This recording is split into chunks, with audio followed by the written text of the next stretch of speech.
wearing something from Siegelson will give you confidence. There's a confidence in the inventory, the stock that Lee presents to the world is accurate and always the highest quality. There is great confidence when you buy from Siegelson. It's 100 years old, that they are buying something that is genuine, that is rare, that is beautiful. My Mount Rushmore of jewelry, there's a Lee Siegelson profile there. Well, I think 100 years is confidence. We've been here through 3 generations. It's a family business. It's still a family business. But my grandfather Louis, who started in the 1920s in watch repair, was a humble man who was really interested in repairing watches and making a living doing so. My father, who apprenticed with him, eventually moved the business from watch repair into selling secondhand watches, and then ultimately had further entrepreneurial aspirations, took the watches and sold it for a diamond and went into the diamond business. My grandfather Louis was flabbergasted, but I think that my father had a good sense of that he could make more money in the diamond business than in the watch business. And then eventually, when he would sell 1 diamond, he'd buy another 3 diamonds and develop the largest store on 47th Street, where he believed that there should be a piece in the window for every person that walked by, so that if somebody walked into the store, that they couldn't walk out without having a piece of jewelry. I started working for my father in 1992. He had cancer for many years. We had only a short time of working, so from 92 to 93, I had a really rush course of Jewelry 101. The last thing he said is that the sharks are going to eat you up. Forgive me for what I did to you. When I first saw a diamond, it was beautiful for me.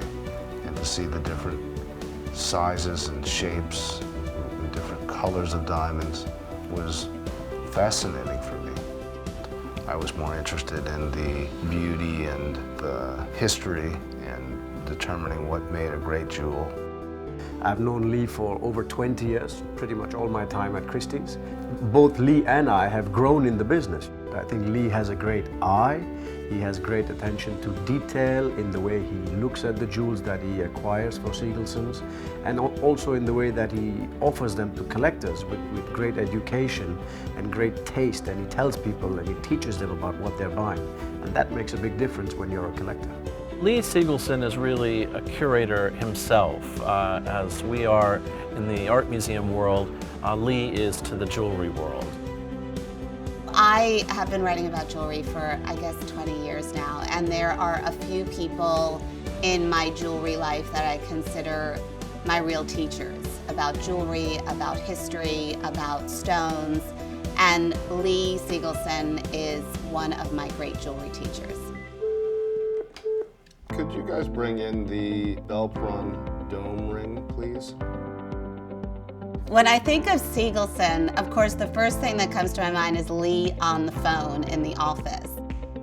And you sort of sit down with Lee and, I don't know, you sort of expect him to like tell you what happened at a football game last night.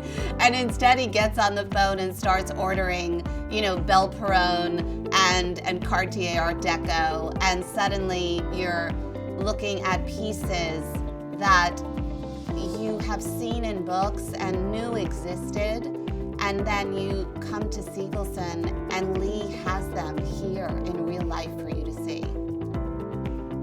It's a remarkable opportunity to come up here and see the history that Lee has in those boxes. When I think of Siegelson jewelry, whether they're from the past, from the 1920s and 30s, from the present, or whatever he's about to design in the future, Siegelson represents quality, accuracy, authenticity, and above all, glamour and elegance and beauty. Even in the jewels that he is designing today, they have the same character of the greatest designs of the past.